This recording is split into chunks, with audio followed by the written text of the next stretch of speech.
Je vous invite à incliner la prière, pour la prière. Seigneur Dieu, je t'invite par le Saint-Esprit, Seigneur, à être avec nous et de nous toucher à cœur et de prendre ce message avec un esprit qui va nous aider à marcher plus clairement avec toi. Au nom de Jésus. Amen. La lecture. Si vous m'aimez, gardez mes commandements, et moi je prierai le Père, et il vous donnera un autre consolateur afin qu'il demeure éternellement avec vous. L'Esprit de vérité que le monde ne peut recevoir parce qu'il ne voit pas, il ne le connaît pas, point, mais vous le connaissez car il demeure en vous et il sera avec vous. Vous avez remarqué qu'à la fin, ça dit, il est en vous et il sera avec vous. Il y a deux phases, là. Première saison de l'Esprit, l'arrière-saison. Mais une condition. Vous avez remarqué la condition? Est-ce que vous voyez la condition? Regardez la première phrase. Si vous m'aimez, gardez mes commandements et vous recevrez le Saint-Esprit. Est-ce que vous l'aimez? Oui. Amen. Vous l'avez. Vous l'avez. Vous avez été guidé ici. Il y a une deuxième phase. Deuxième phase. Ouais, j'ai appelé le titre « Vivre entre l'acte premier et le deuxième acte ». J'ai pris ça d'un livre sur le Saint-Esprit et j'ai commencé à lire, puis ça disait la même chose que j'avais écrit. Intéressant. Hein? Le Seigneur travaille. D'autres ont des pareilles idées. Ça m'arrive souvent que je presse un sermon, puis une fois, j'ai fait un sermon, puis la semaine d'après, Doug Basher a fait le même sermon que moi.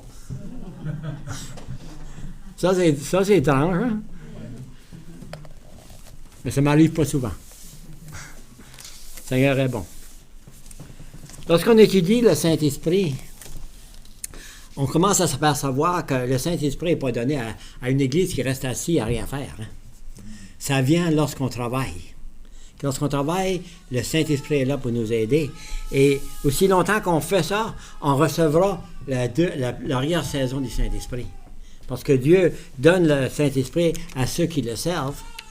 Et lorsqu'on le serve, on recevra le Saint-Esprit parce que le retour de Jésus est proche, n'est-ce pas?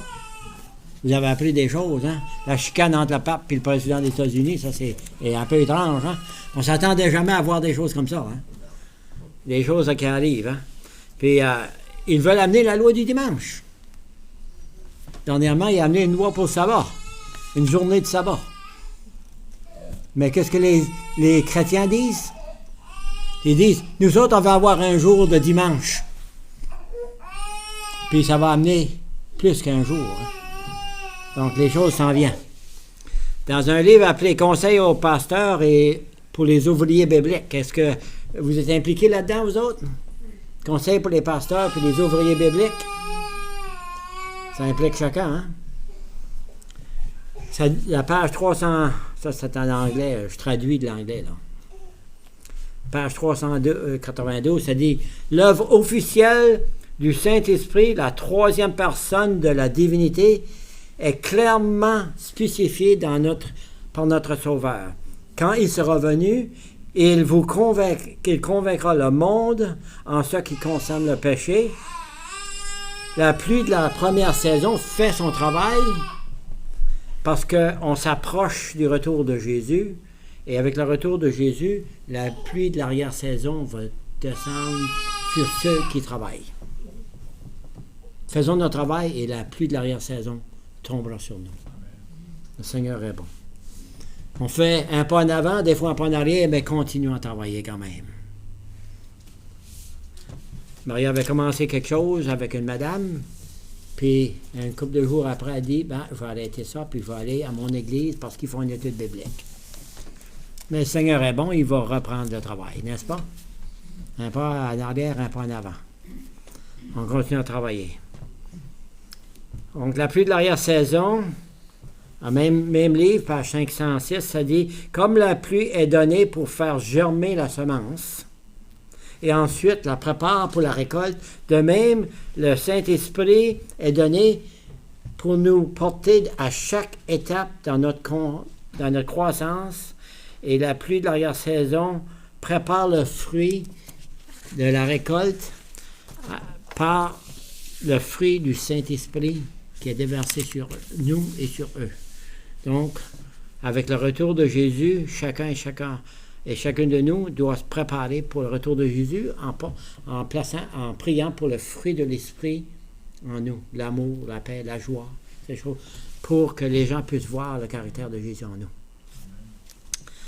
Donc, il faut recevoir la pluie de la première saison pour donner vie à nos corps mortels. On s'est aperçu de ça déjà, hein? Qu'on avait un corps mortel, puis Saint-Esprit est arrivé, puis maintenant, on a une nouvelle vie. Elle ne peut porter la semence à moins qu'on ait rempli de l'Esprit. Il est évident que la pluie de l'arrière-saison ne sera pas donnée sans qu'on fait le travail pour le Seigneur. Et dans un livre en anglais, c'est appelé... qu'est-ce que c'est appelé maintenant? J'essaie de le traduire, mais des fois, c'est plus facile en anglais. Time of the End, non, pas celui-là, c'est celui qu'on étudie maintenant. Il y a un autre, les événements de la fin des temps. End Time Events en anglais, par Ellen White. Ouais. Il y a une liste de ce que les disciples ont fait. Est-ce que vous avez déjà vu ça, la liste de ce que les disciples ont fait? Il y a comme 10, j'en ai pris 8, parce que des fois, ils sont presque pareils. Hein. La première chose qu'ils ont fait, ils ont obéi par l'amour pour le Seigneur. Deuxièmement, ils ont loué le Seigneur. Troisièmement, repenti de leurs péchés. Ensuite, confessé leur incrédulité. Cinquièmement, prier sincèrement pour une nouvelle capacité pour témoigner. Est-ce qu'on fait ça? Une nouvelle capacité pour témoigner. C'est ce qu'on est en train de faire. On a commencé à mettre en pratique ces choses-là. Moi, ma femme, puis une couple d'autres membres d'Église. On se réunit à tous les semaines, juste pour ça. Maintenant, un autre septième, ça serait avoir les choses en commun. Un autre, ça serait aucun désir de suprématie. Et en final, une parfaite unité parmi les membres d'Église. Ça, c'est tellement important qu'il y ait une unité parmi les membres d'Église, parce que les disciples ont fait ça. Puis combien étaient-ils dans la chambre lorsqu'ils ont prié ces choses? 120 personnes. En unité. Ça, c'est quelque chose. Hein? Quand ça vient à la prière, je ne sais pas si vous connaissez, j'ai oublié son nom. C'est un pasteur évangélique, Max Lucado. Vous avez entendu parler de Max Lucado aux États-Unis? Il a étudié ce que les disciples ont fait dans la chambre haute pour recevoir le Saint-Esprit, la pluie de l'arrière-saison. Puis ils ont décidé de prendre 120 personnes dans son église, une grande église. Hein? Choisir les dirigeants, ceux qui sont prêts à s'unir pour la prière. 120 personnes, puis on fait ça. Puis combien de temps qu'ils ont prié avant que les choses commencent à changer? 6 mois. Et après 6 mois, 120 personnes ont prié pour la pluie de l'arrière-saison. Puis l'église a doublé. Les gens ont entré dans l'église tout à coup, puis l'église s'est remplie de nouvelles personnes. C'est quelque chose, hein? Alors, si qu'on fait ce que les disciples ont fait. Alors, j'ai commencé à prendre la liste, puis mettre toutes une après l'autre, une étude. Jean 14, verset 15, il est encore là. Si vous m'aimez, gardez mes commandements. Ça commence avec l'observation des commandements de Dieu par amour. L'obéissance par l'amour est une réponse volontaire à son amour qu'il a versé sur nous. Mais pas un fardeau. Hein? Regardons à 1 Timothée. 1 Timothée, chapitre 1. 1 Timothée, chapitre 1. Regardons ça. C'est au verset 5. Et ça dit ceci, le but des commandements, aimer Dieu et garder ses commandements. Le but des commandements, c'est une charité, on peut dire amour, venant d'un cœur pur, d'une bonne conscience et d'une foi sincère. Quelques-uns, s'en détournant de ces choses, se sont égarés dans de vains discours.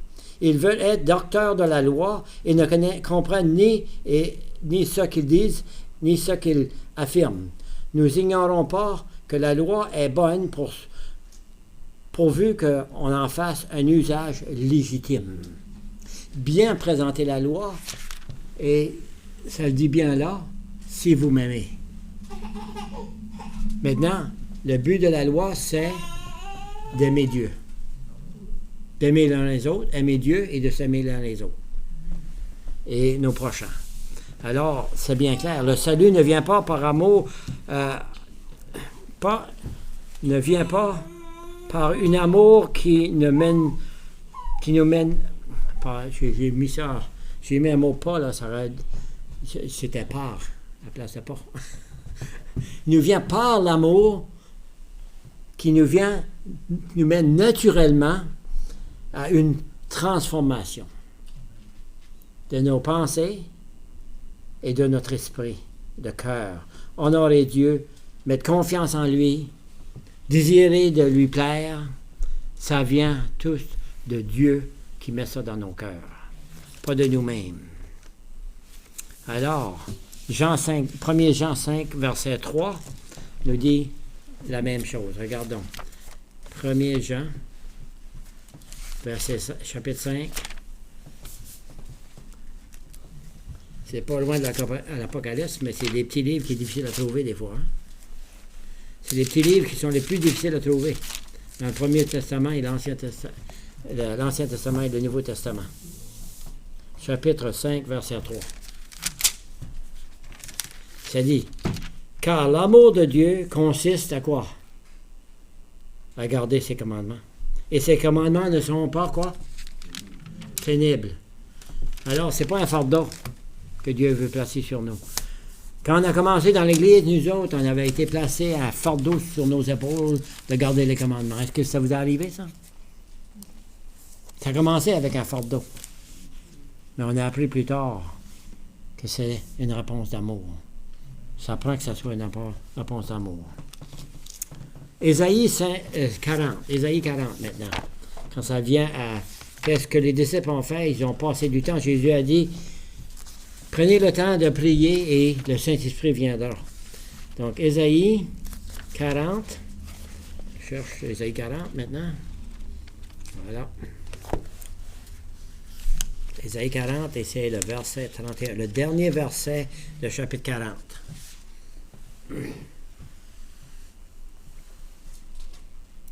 Mais ceux qui se confient en l'Éternel renouvellent leur force. Ils prennent le vol comme les aigles. Ils courent et ne se lassent point. Ils marchent et ne se fatiguent point. Alors, ça ne dit pas qu'on doit arrêter pour prier pour le Saint-Esprit. Ça dit qu'on doit prier pour le Saint-Esprit et être actif en même temps. Parce que là, il court, il marche, ça veut dire qu'on va de l'avant. Toujours, sans arrêter. C'est pas attendre pour le Saint-Esprit qui tombe sur nous. Souvent, les gens pensent que la pluie de l'arrière-saison va venir, puis ça va nous réveiller. C'est pas ça qui nous réveille. C'est ça qui nous donne les forces pour finir le travail que Dieu nous donne. On a besoin de ces forces-là. Le plus qu'on vieillit, on a besoin de plus de force. Hein? On faiblit. Hein?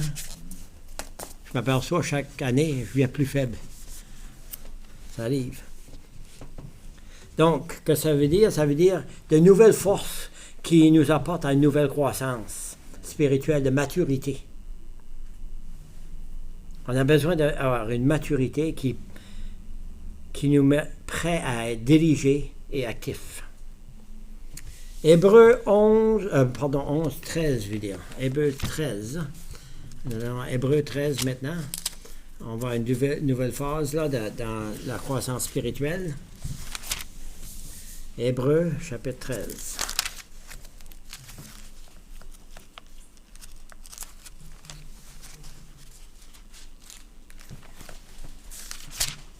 OK, Hébreux 13, versets 14 à 16. 14 à 16. Ça dit, car nous n'avons point ici-bas une cité permanente. mais nous cherchons celle, c'est la bonne place là? 14, oui. Celle qui est à venir. Donc, ce qui nous pousse, c'est le retour de Jésus et la demeure qui nous prépare. Hein? Par lui, offrons sans cesse à Dieu un sacrifice de louange, c'est-à-dire le fruit de lèvres qui confesse son nom. Et le verset 16, « Et n'oubliez pas les bienfaisances et la libéralité, car c'est de tels sacrifices que Dieu prend plaisir. » Donc Dieu prend plaisir dans les bonnes choses qu'on fait. Il aime voir ses enfants actifs à aider les autres. Non, nos louanges ne sont pas fixées sur ce qu'on reçoit dans ce cas. Les louanges sont fixées sur ce que Dieu fait en nous dans le service pour les autres. La justice de Dieu. Pas à cause de performances qu'on fait. Alors, le point suivant, c'est la repentance. Sans la repentance, on ne peut pas arriver à servir Dieu. Donc, on va aller dans Jean, à nouveau, l'évangile de Jean, chapitre 16. Jean, chapitre 16. Et c'est un verset qu'on connaît bien. Chapitre 16, verset...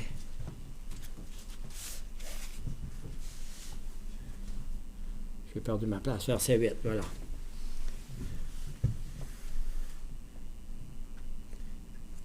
Et quand il sera venu, le Saint-Esprit, il convaincra le monde de ce qui concerne le péché, la justice et le jugement.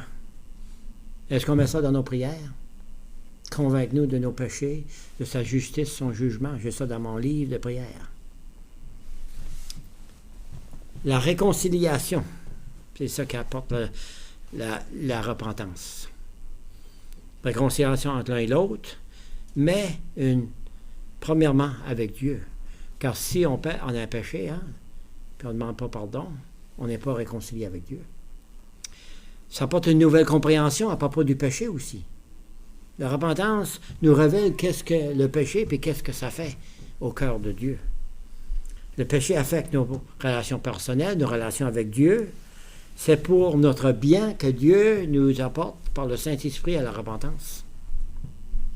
Ça nous apporte un changement aussi, un engagement qui porte à changer nos vies. Ce n'est pas pour nous faire du mal que Dieu nous fait cela. C'est pour nous apporter un meilleur choix dans la vie. Alors, nos relations ont besoin d'améliorer, surtout notre relation avec Dieu. Dans 1 Timothée, à nouveau, nous allons aller au chapitre 3 cette fois ici et voir qu'est-ce que Dieu nous demande ici. 1 Timothée, chapitre 3. Je l'avais, puis je l'ai perdu. 1 Timothée, chapitre 3.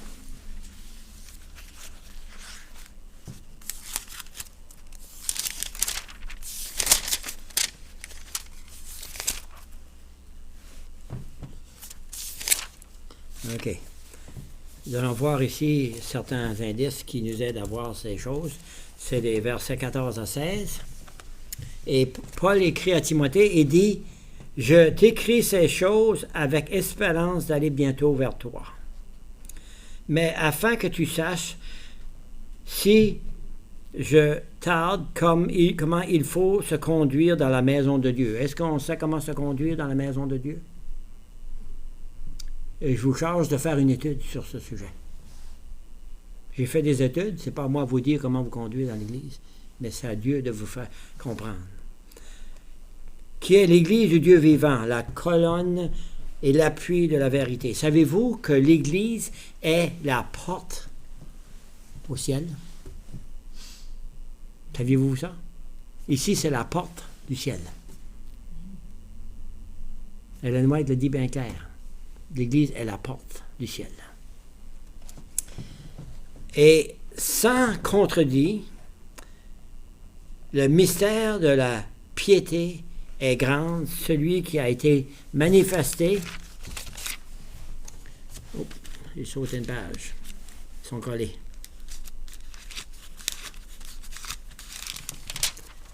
En chair, celui qui a été manifesté en chair par l'Esprit, vu des anges, prêché aux gentils, cru dans le monde et élevé dans la gloire. Savez-vous qu'il y a des contredits à propos de Dieu? Surtout le Saint-Esprit dans ces jours, dans l'Église adventiste, il y en a beaucoup qui disent que l'Esprit n'est pas une personne, n'est pas partie de la divinité, mais est une présence seulement. Comme une puissance, oui. Ça se répand dans l'Église, partout. C'est sérieux, parce que ça dit ici, le mystère de piété est grand, celui qui a été manifesté en chair, justifié par l'Esprit. C'est clair que l'Esprit est une personne. Je viens juste de le lire dans ma présentation. La troisième personne de la divinité. Il y a bien des passages qui parlent dans la Bible et dans l'esprit de prophétie à propos de la troisième personne, le trio, la troisième personne de l'esprit. Mais il y a des églises où ça se répand. Un autre point, c'est aucun désir de suprématie. Dans Message choisi, page 175, ça dit ici que la vérité seule peut apporter l'unité. La division, les différences viennent de Satan et ne peut apporter l'unité. Les différentes théories. L'unité et la vérité est la seule façon d'apporter l'unité. Les erreurs apportent seulement la séparation. Donc, il faut agir lorsqu'il y a des différentes théories. Ellen White dit on doit les affronter directement, les erreurs dans l'Église. Et des fois, ça fait du tort à certaines personnes, mais il faut prier pour ces personnes-là qui ont des différences. Que Dieu les aide. J'aimerais utiliser quelques passages de la parole. Colossiens 3, verset 16. Allons en Colossiens, c'est pas loin de Timothée.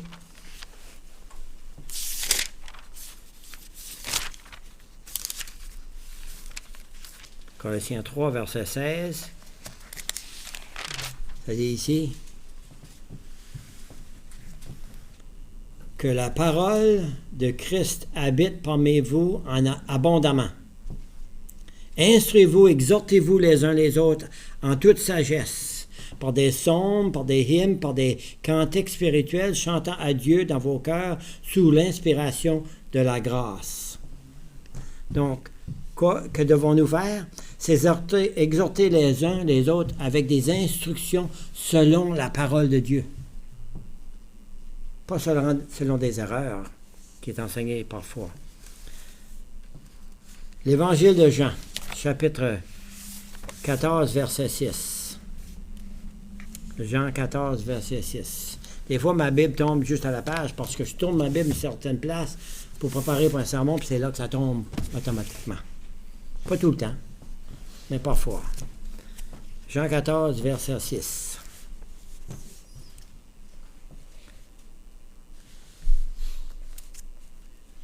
Jésus dit, « Je suis le chemin et la vie. Nul ne vient au Père que par moi. » Et verset 16, « Et moi je prierai le Père et je vous donnerai le Consolateur. » C'est là qu'on a commencé, hein? Mais Ésaïe 8.20, qu'est-ce que ça dit, Ésaïe 8.20? Vous connaissez ce verset-là, hein? Par la loi et le témoignage, s'il ne parle de ceux, il n'y a aucune vérité. C'est par la loi et le témoignage. Et l'autre verset, c'est Acte 17, verset 11. Après Jean, c'est Acte 17. Acte 17, verset 11.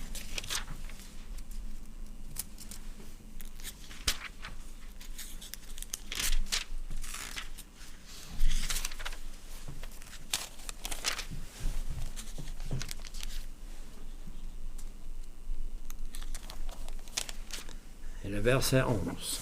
17, verset 11. Ces Juifs avaient des sentiments plus nobles que ceux de Thessalonique. Ils crurent la parole avec beaucoup d'empressement et ils examinaient chaque jour les Écritures pour voir si ce qu'on leur disait était exact. Exact. Avec exactitude. Savez-vous qu'est-ce que c'est avec exactitude? C'est d'avoir clairement, savoir qu'est-ce que le texte dit dans son contexte, même dans le grec. Vous pouvez faire les recherches du grec maintenant avec un ordinateur, c'est facile. Même dans l'hébreu. Je vous ai montré ça une fois, ouais. Avec le mot crainte en hébreu, ça change toutes les choses. Hein? Alors, toutes choses en commun maintenant. Ceci implique une relation intime avec Dieu pour avoir les choses en commun. Le Saint-Esprit, la prière, l'étude des Écritures, une connexion avec les croyants, un amour intime mutuel avec l'un et l'autre. Ça prend ces choses.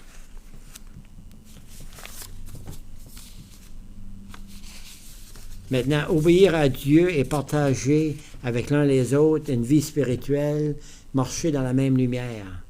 Ça apporte une intimité, n'est-ce pas? La dernière chose que les apôtres ont fait, c'est qu'ils marchaient en parfaite unité. J'aimerais aller maintenant à Éphésiens, chapitre 4. Éphésiens, chapitre 4. Ça apporte bien des choses de ce que les disciples ont fait. Hein? Ce n'est pas juste prier. Hein? Ça doit agir correctement. Éphésiens 4, versets 11 à 13. 4, versets 11 à 13. Ici, c'est les dons spirituels. Il a donné les uns comme apôtres, les autres comme prophètes, les autres comme évangélistes, les autres comme pasteurs et docteurs, pour le perfectionnement des saints, en vue de l'œuvre du ministère et de l'édification du corps de Christ, afin que nous soyons tous parvenus à l'unité de la foi et la connaissance du Fils de Dieu, à l'état d'homme parfait en mesure de la statue parfaite de Christ. Donc, le but des dons spirituels, c'est pour arriver à être comme Jésus dans nos vies. Alors, ce que les disciples ont fait, c'est pas simplement de « Oh, je dois prier ». C'est complètement changer leur vie. Ça a transformé leur attitude envers l'un les autres, de s'aimer les uns les autres, d'observer ce que Jésus leur a enseigné et de voir Jésus de différentes façons. Parce qu'avant ça, ils ne voyaient pas Jésus d'une bonne façon, n'est-ce pas? Ils le voyaient comme une façon d'arriver à un niveau de position, trouver une place plus haute que les autres. Mais c'est pour arriver à aimer Dieu et de le suivre, de le connaître plus profondément. Que le Seigneur nous aide à voir que nos actions aujourd'hui vont apporter la pluie de l'arrière-saison. Continuez à travailler. Que le Seigneur vous bénisse.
Et baptise